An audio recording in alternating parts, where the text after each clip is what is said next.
Well, hello everyone, Guillermo Contreras here, and this time I'm going to be implementing a new section for my vlog. And this section is going to be titled Sequels That Never Existed. And I decided to use English for this section specifically because I know that there are plenty of people in other vlogs that I have on my personal Facebook account and on my Twitter that might want to hear this. So I'm going to start with this first movie. The Amazing Spider-Man. Now, we all know that this 2014 reboot movie of Spider-Man ended with the Rhino and Spider-Man engaging on a fight. Now, the third movie never saw the light because, as many of us know, Sony Entertainment and Disney got this arrangement and they make this deal in which Sony were going to give up the rights of Spider-Man back to Disney. And I don't know what really happened between these two companies. Probably I need to do some research about it. But at the end, they decided to implement a new Spider-Man on the mainstream Marvel cinematographic universe. So what about this third movie? It never saw the light, and we do not know what was going to happen with that movie. Everything seems to be that this movie was going to be really awesome. Because we all know that Gwen Stacy died, and Spider-Man, well, Peter Parker, he bears this guilt about everything that happened, but he cannot stop fighting because with great power comes a great responsibility.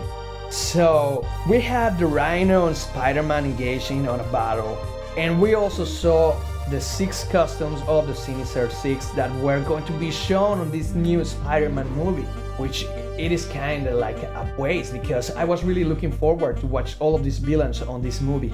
And I know that you had already noticed where I'm going with all of them, because probably you had read the title of this vlog. So in my personal point of view, I'm going to give you some input of what I would have loved to see on this movie.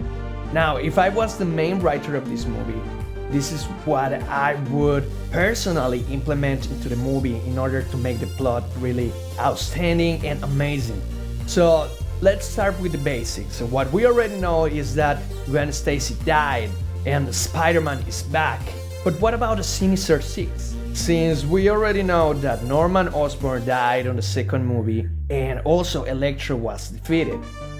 Now what do we have left?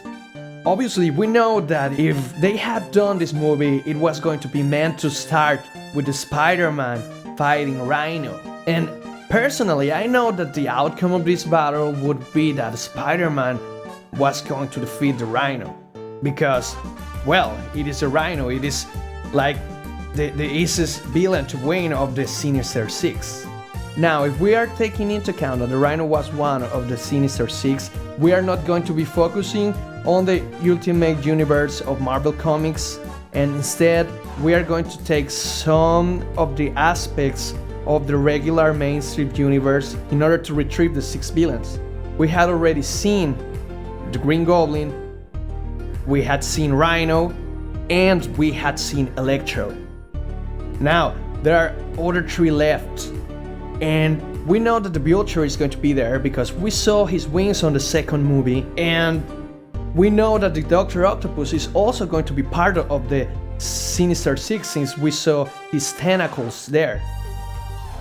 Now, it is my guess that the Scorpion is going to be the 6th one. Now, if this movie would have been made, then I guess that the writer and the director might have wanted to take into account these 4 villains: Rhino, the Scorpion, the Vulture, and Dr. Octopus. And since we know that Spider-Man is going to win the battle against the Rhino, then we will focus on 3 of the characters: Dr. Octopus, the Vulture, and also the Scorpion. What I'm going to do now is that I'm going to guess and I'm going to invent, I'm going to pull out of my own mind the third movie of the Amazing Spider-Man if it had existed. Now, I want you to help me with your imagination.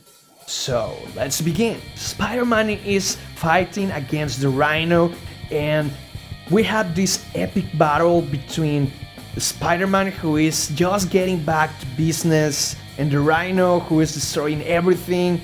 And at least what I saw from this new armor that he was using was that it was more related to the Rhino of the Ultimate Universe, so it could easily overpower Spider-Man. In this battle we should have seen a lot of strategy in regards of Spider-Man against the Rhino, but eventually Spider-Man wins. And then we have all of this crowd cheering out Spider-Man and Peter Parker thinking about Gwen Stacy and how she had been proud of seeing him by taking the responsibility again and fighting for the justice. And now we have this other scene in where Peter Parker is entering this university, and this hot red-haired girl enters too. They look at each other, they can feel attracted to each other. I mean, this is going to be the first time that he will see Mary Jane Watson. On the other hand, we have this mysterious girl that is also flirting with him, but he still not want to let go because he is really attached to Gwen Stacy and he knows that he's Spider-Man, and deep inside he knows that he cannot be in an open relationship because eventually this person is going to suffer because of his fault. Possess houses or land, fine clothes or jewelry.